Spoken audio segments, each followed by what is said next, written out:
जय श्री राधे, जय श्री कृष्ण। सभी सुखी रहें, सभी आनंद में रहें, धन जन से परिपूर्ण रहें। हम चलते हैं किसी आनंद की खोज में। कोई मोती रूपी आनंद हमें मिल जाए, हमें कोई मणि मिल जाए, जिससे कि अहलोक और परलोक दोनों सार्थक हो जाए। भाई तुलसी बाबा ने कहा है, सभी पदार्थ इस दुनिया में हैं, परंतु जो प्रयत्न नहीं करते उन्हें नहीं मिलता है, जो प्रयत्न कर लेते हैं उन्हें मिल जाता है। सकल पदार्थ हैं जग माही, और कर्महीन नर पावत नाही। कर्म जो नहीं करने, जो करते नहीं हैं, जो आलसी होते हैं उन्हें नहीं मिलता है, जो करते हैं उन्हें कुछ ना कुछ मिल जाता है, और निश्चित मिलता है। जब हमारा लक्ष्य है कुछ पाने का तो निश्चित मिलेगा। हम चल रहे हैं उस ओर जहाँ से हमें आनंद का अनुभव हो, परमात्मा का बोध हो, तत्व ज्ञान हमें प्राप्त हो, हमें शांति मिले, हमें सुख मिले, हम अभाव से दूर रहें, हम पीड़ाओं से दूर रहें, हम अपमान की जो डगर है जहाँ बहुत पीड़ा मिलती है उनसे भी हम दूर रहें। यही तो हमारी कामना है, इसी को हम सुख की खोज कहेंगे। चलते हैं, अपनी ही बात कर लेते हैं, अपने संसार की बात करते, अपने घर गृहस्थी की बात करते। मेरा विशेष करके उद्देश्य यही रहता है कि हम लोग यहाँ सुखी हो जाएं। घर गृहस्थी हमारी यही है, यही हमारा संसार है, और इस पूरी प्रकृति में सबसे जो महत्वपूर्ण है वो घर गृहस्थी ही है, पूरे ब्रह्मांड में। क्योंकि घर गृहस्थी के द्वारा ही सब कुछ है। घर गृहस्थी नहीं होती तो फिर सब अधूरा होता है। बहुत लोग वैराग्य की चर्चा करते हैं और बहुत लोग चाहते भी हैं कि वैराग्य की चर्चाएं हों, परंतु मैं राग की चर्चा अधिक करता हूँ अर्थात संसार की चर्चा करता हूँ। मेरा उद्देश्य यही है कि हमारा ये जीवन सफल हो जाए, ये मृत्यु लोक हमारा सफल हो जाए, और आज का जो वर्तमान है हमारा ये सही हो जाए। तो हमेशा जो वैराग्य की चर्चाएं हैं या वैराग्य पा करके हम लोग कुछ पाना चाहते हैं तो वो तो भविष्य है, और भविष्य किसी के अधीन होता नहीं है तो केवल वर्तमान के अधीन है। वर्तमान में हम जो करेंगे, जैसा करेंगे, उसका प्रतिफल हमें मिलता रहेगा। तो मैं केवल वर्तमान की ही बात करता हूं। भविष्य की हम चिंता करें क्यों करें? कल क्या होगा उसकी क्या है। आज की बात है कि आज हम अच्छा कर लें, आज हम ठीक कर लें। हम रहें या ना रहें, फिर भी आने वाला युग हमें सराहेगा, उससे प्रेरणा लेगा, और जो हमने किया है उसका प्रतिफल हमें भी मिलेगा, हमको भी अच्छा ही मिलेगा जब हर अवस्था में जहाँ भी होंगे हम लोग। और ये भी हमें विश्वास हो जाना चाहिए कि हम हर अवस्था में रहेंगे। हम मरने के बाद भी रहेंगे, मरने से पहले भी थे हम लोग, और आज भी हैं, और ये देह त्यागने के बाद भी हम रहेंगे।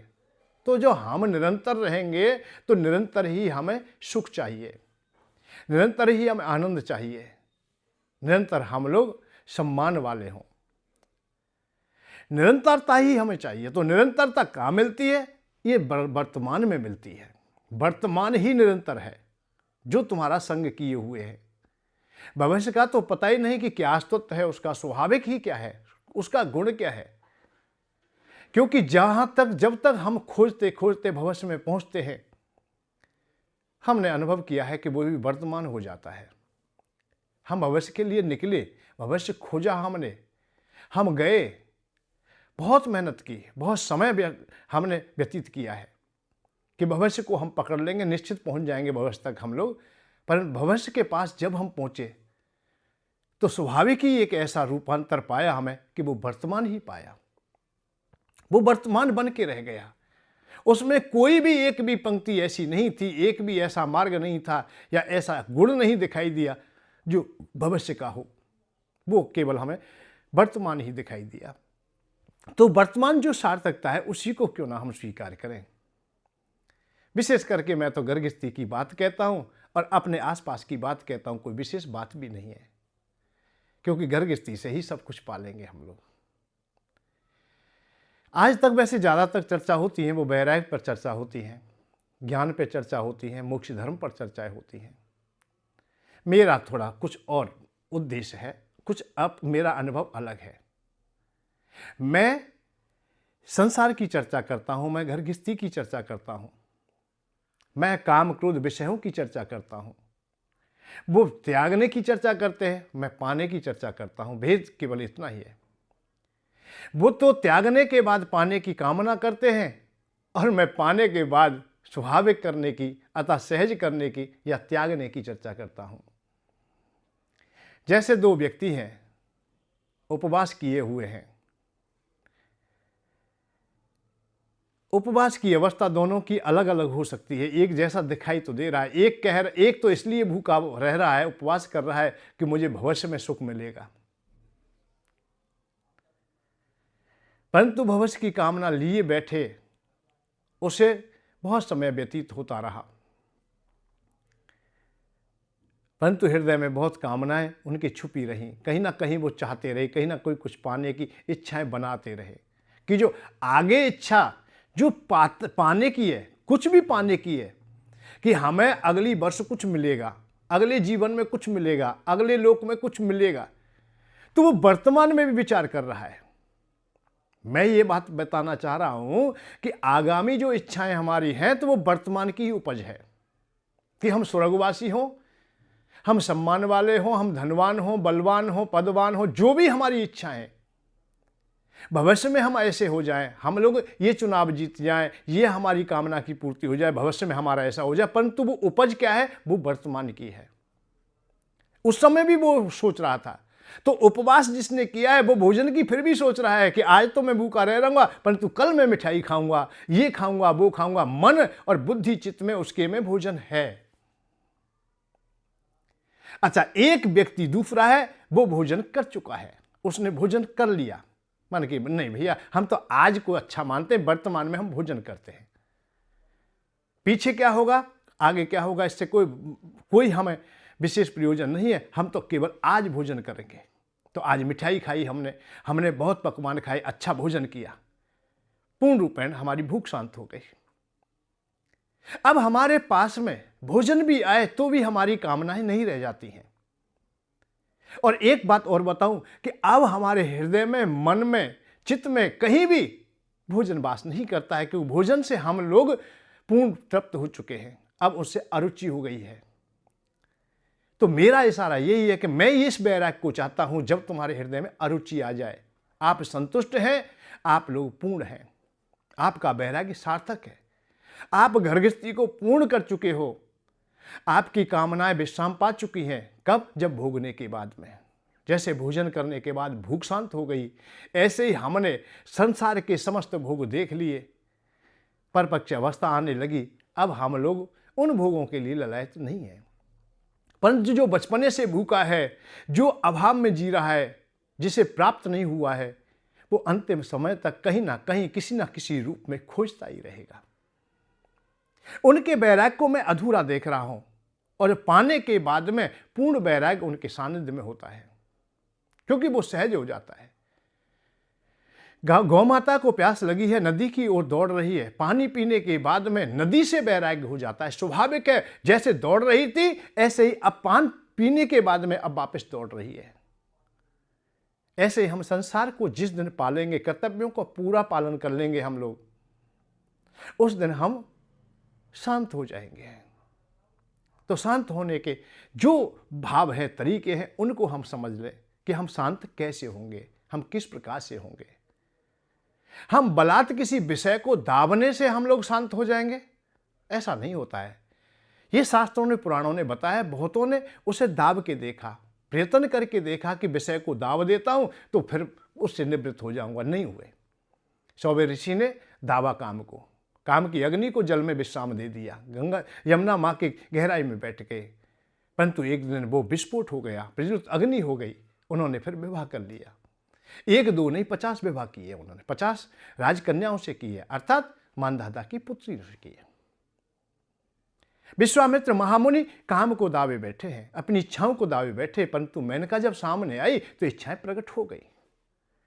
मैं ये बात कहना चाहता हूं कि कामनाएं हमारी यहां विश्राम पा जाए, फिर जितनी देर हमारा वैराग्य है वो सार्थक है, उसमें हमारे में कोई भी चित्त में चंचलता नहीं है, क्योंकि भोजन हमने कर लिया है। अब पकवान अच्छे हो बुरे हो कैसे भी हो, हमारा मन जाएगा ही नहीं, क्योंकि हमारे चित्त तो पूर्ण रूप में तृप्त है, अरुचि आ चुकी है।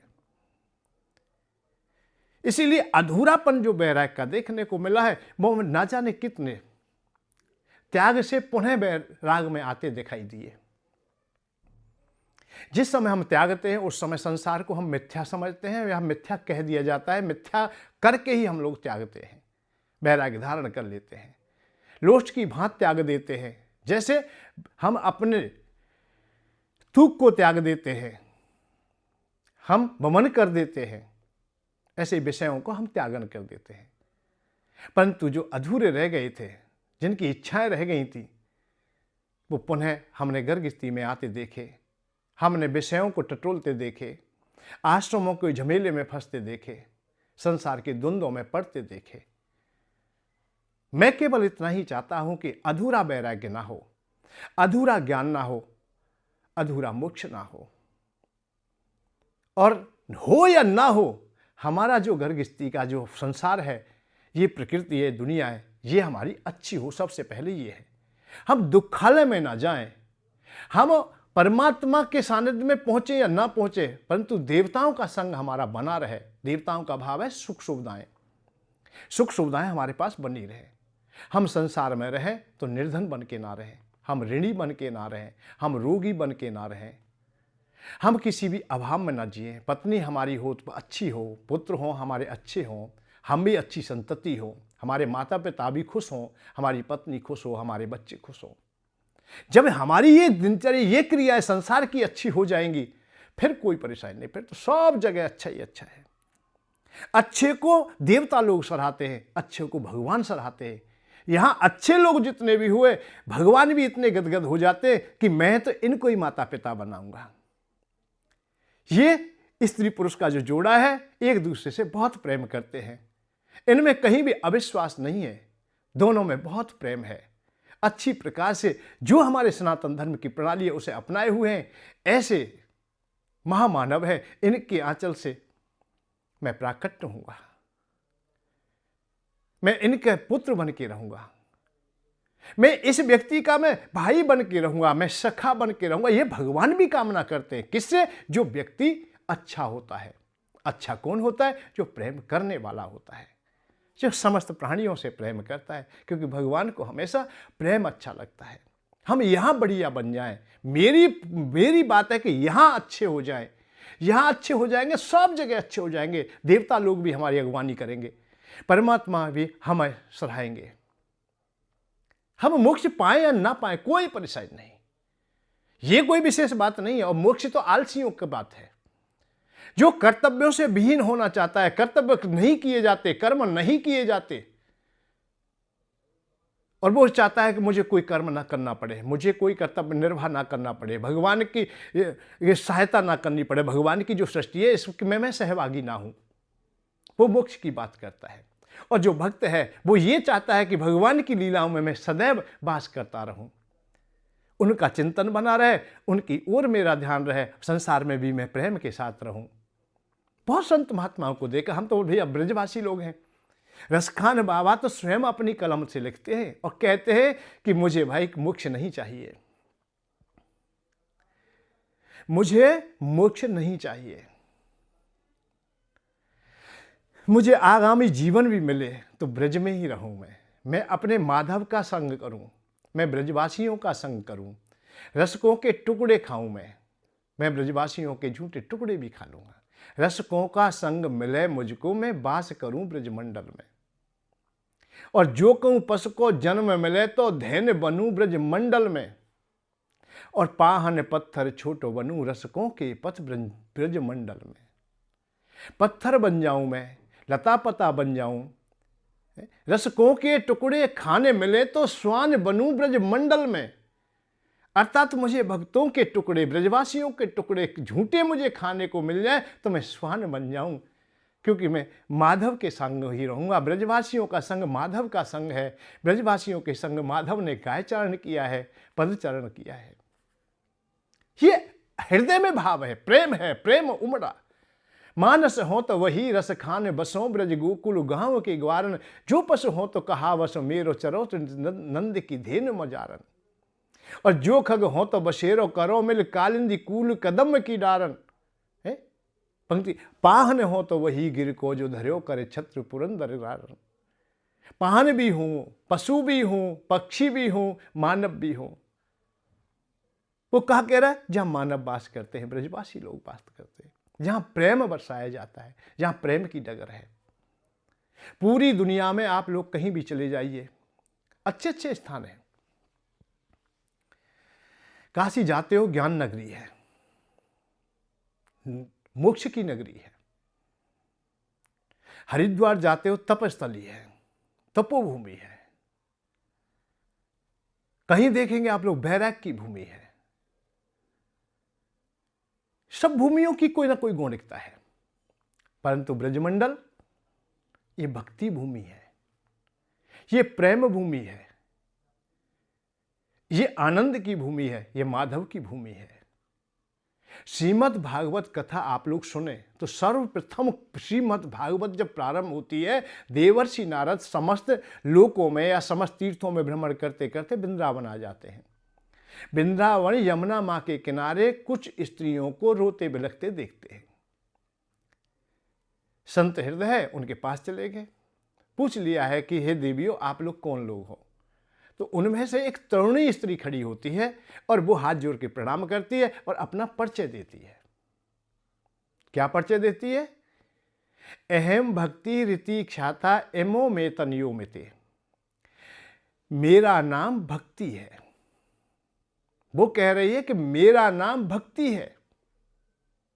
कहां? वृंदावन धाम में, ब्रज धाम में। तो सबसे पहले ये जानिए कि यह ब्रज में प्रेम है, भक्ति का भाव है प्रेम, या करुणा है, या धनी हो या ना हो। ब्रज में बहुत, मैं ये नहीं कहता कि हम लोग धनवान होंगे, धनवान की कामना भी नहीं है।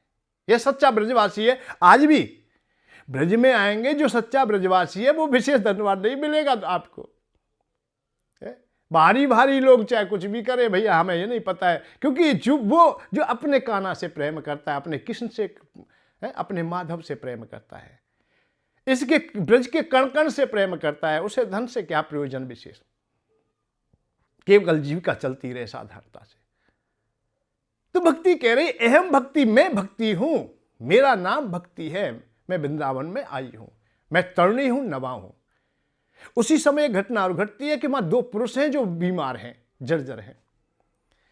तो उस भक्ति ने कहा कि ये जो जर्जर हैं, बूढ़े हैं, जो रोगी हैं, वो कौन है? ज्ञान वैराग्य ना मानो काल योगिन जर्जरा, ये ज्ञान और वैराग्य है। भक्ति कह रही है, ये मेरे पुत्र हैं, अहम भक्ति रीति ख्याता इमो में तनियो में ते, ये मेरे तने हैं, बेटे हैं मेरे।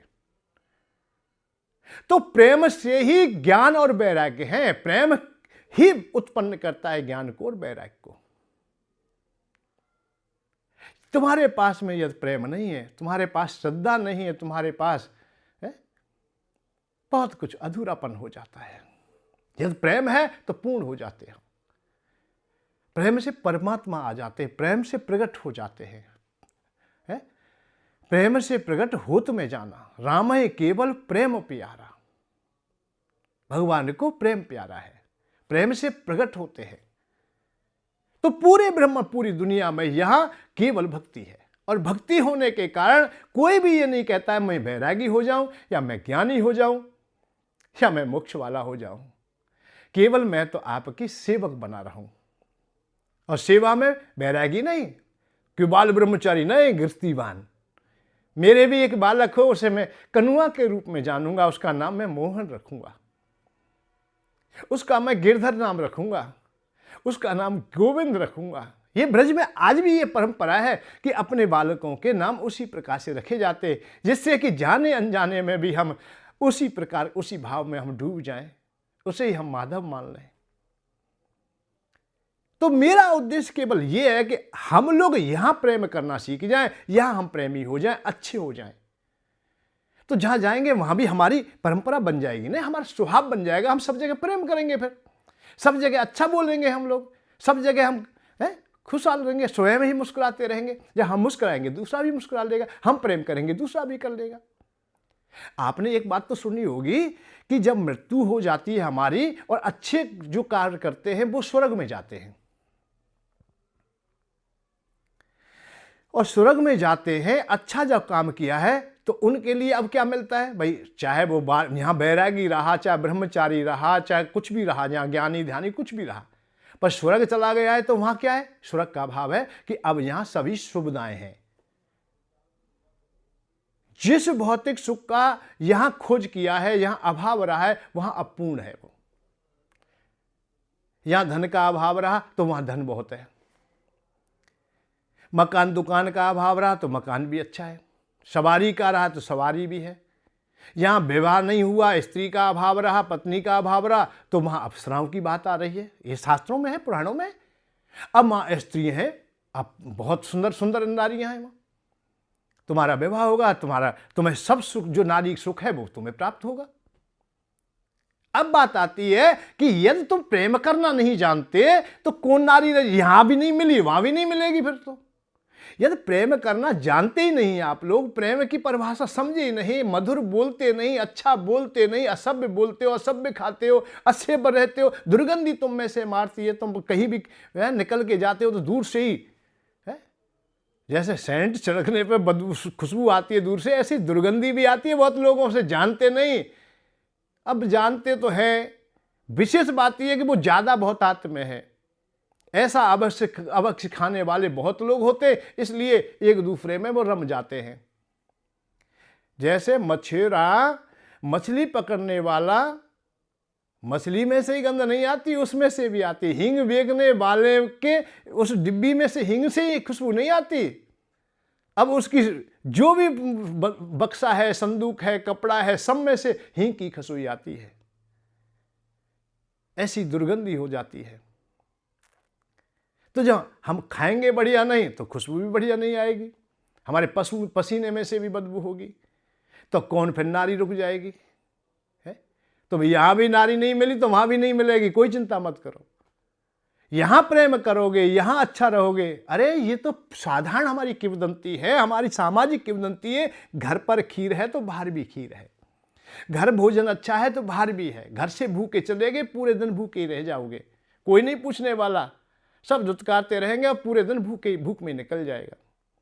इसलिए पहले से ही हमारे जो बुजुर्ग है वो कहते भैया दही खा के जाना, घर से बढ़िया भोजन करके जाना, भूखा मत जाना। तो इस लोक में हम सही हो जाएं, इस लोक को अच्छा बना लें, फिर कहना ही क्या है, हमारा जीवन सार्थक हो जाता है। और भैया मैं तो एक ही बात पुनः कहूंगा कि हम लोग अपने अनुभव की बात कहते हैं। जितना मैं अनुभव करता हूं, जितना मैंने अनुभव किया है, रिसर्च किया, उसी को कहने का प्रयत्न करता हूं। और वो भी हमारे आसपास की घटना है और बातें हैं। चाहे हम भागवत से पढ़ें, चाहे महाभारत से अध्ययन करें, चाहे भागवत जी से करें, किसी पुराण आदि से करें, या गुरुजनों से सीखें, हम बातें अपनी ही हैं, अपने ही पास की हैं। और वो बात कही जाती है जो तुम्हारे पास है। जो मैंने जितना भी बोला हूं वो सब तुम्हारे सानिध्य में है। केवल कभी कभी ऐसा हो जाता है मत भ्रम के कारण, हमारे पास में होते हुए कोई भी वस्तु हमारे नजदीक होते हुए हमें दिखाई नहीं देती है, हमसे खो जाती है। ऐसे ही हमसे ये ज्ञान खो गया है, ये समझदारी खो गई है, तो उसे बटोरने के लिए या किसी का सहारा ले लेते हैं, संतों का, महात्माओं का जो सहारा मिल जाता है तो हम जल्दी से उसे खोज लेते हैं।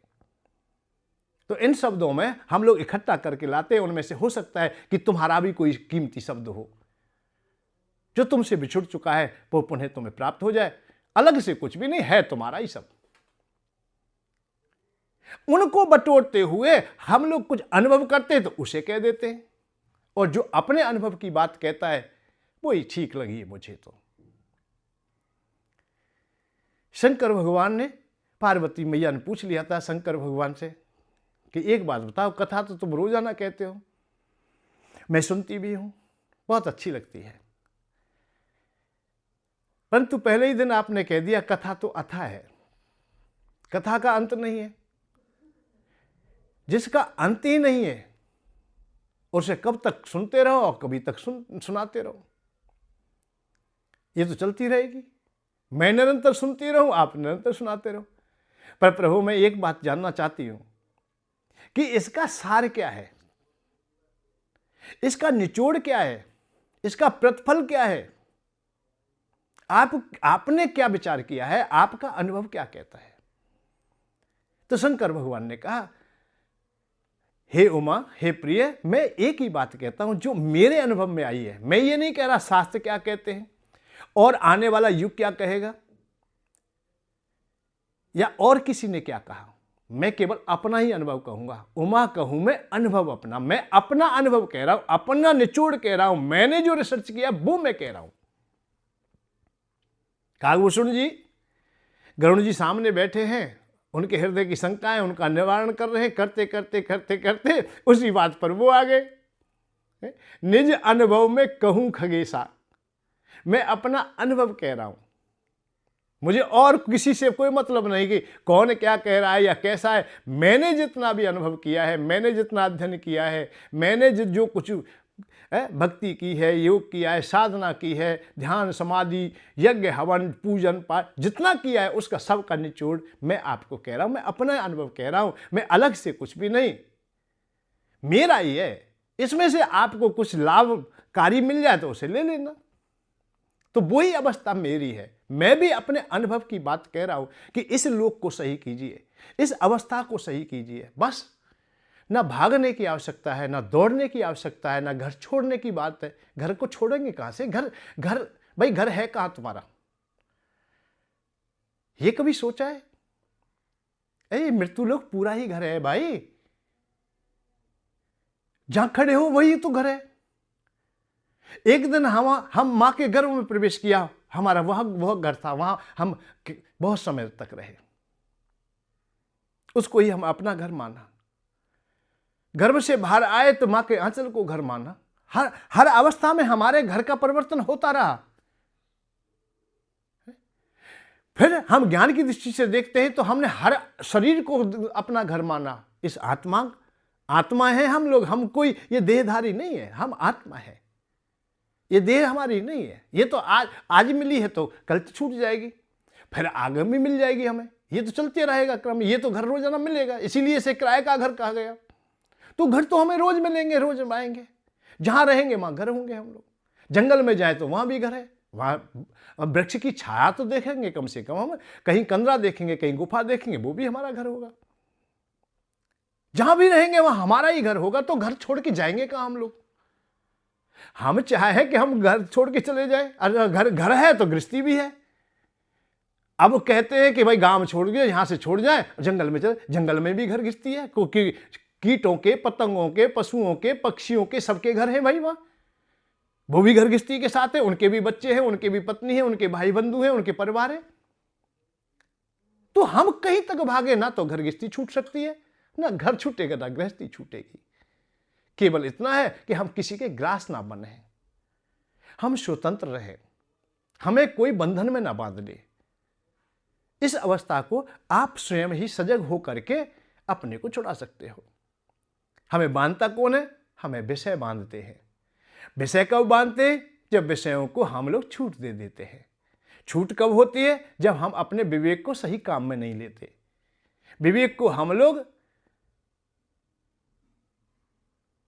ऐसी अवस्था में छोड़ देते हैं कि उसको उपयोग में ही नहीं लेते, हम काम ही नहीं करते। आलसी टाइप के आलसी हो जाते, इसलिए वो फिर विषय हम पर हावी हो जाते हैं। मन बुद्धि चित्त में बैठ जाते हैं, फिर हम विपरीत कार्य करने लग जाते हैं, वही क्रियाएं चालू हो जाती है। तो हम विवेक की आरी से इन विषयों को समुचित बना के रखें, सही रखें, फिर कोई परेशानी नहीं। कहीं भी रहे आप, घर गृहस्थी में रहे, पत्नी के साथ रहे, पत्नी का संग करे, कोई तुम्हारा कहीं नियम नहीं टूटता है। सही प्रकार प्रकृति में जो अनुकूलता है उसके अनुसार चले। प्रकृति से विपरीतता को अपनाते हैं तब द्वंद्व खड़े होते हैं। जितने भी द्वंद्व हैं तब खड़े होंगे जब हम लोग प्रकृति से विपरीत कार्य करेंगे।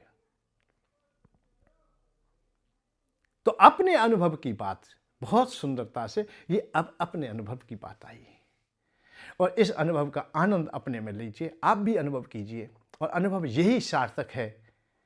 जो मैंने अनुभव किया है वही मैं बताने का प्रयत्न करता हूं कि संसार को अच्छा बना लीजिए, दुनिया अच्छी बन जाएगी। अपने जीवन को सही कर लीजिए, सबका जीवन ठीक हो जाएगा।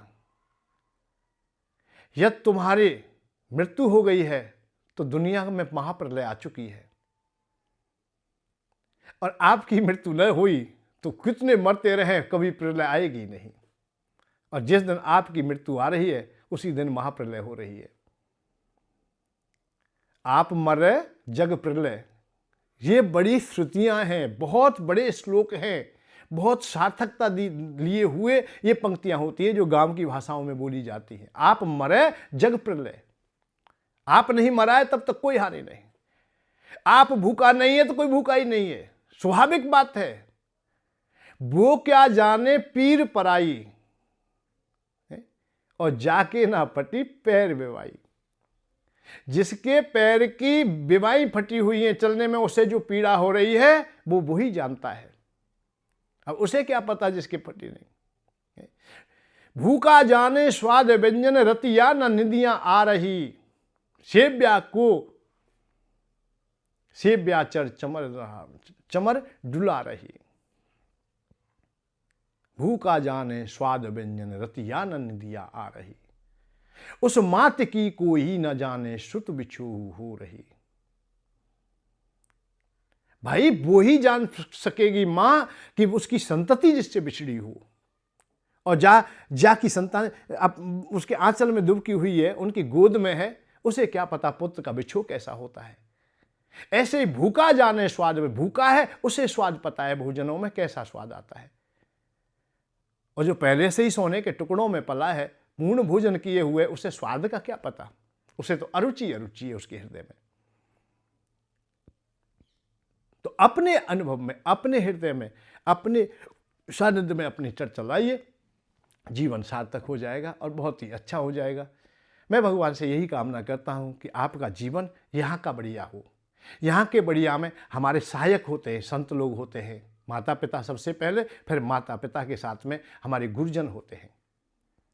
फिर आध्यात्मिक क्षेत्र की ओर हम लोग जब अग्रसर होते हैं तो देवताओं से प्रारंभ करते हैं, क्योंकि देवता भौतिक वस्तु देते हैं, भौतिक संपत्ति देते हैं। ये भगवान कृष्ण ने स्पष्ट रूप से गीता जी में ऐसा कहा है कि 3रे अध्याय में भी कहा, 7वें में कहा, 9वें में कहा, कई अध्यायों में इस प्रकार से उन्होंने बोला है कि यदि तुम्हें संसार चाहिए, संसार के सुख चाहिए, तो यज्ञ कीजिए, अर्थात देवताओं को खुश कीजिए। यज्ञ करे से देव खुशी हो, बिन मांगे दे दें सब योग।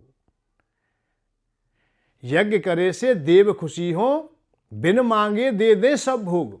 समस्त संसार के भोग तुम्हें देवताओं से मिलेंगे। देवता किससे खुश होते? यज्ञ करने से, अर्थात उनकी अर्चन पूजन करने से।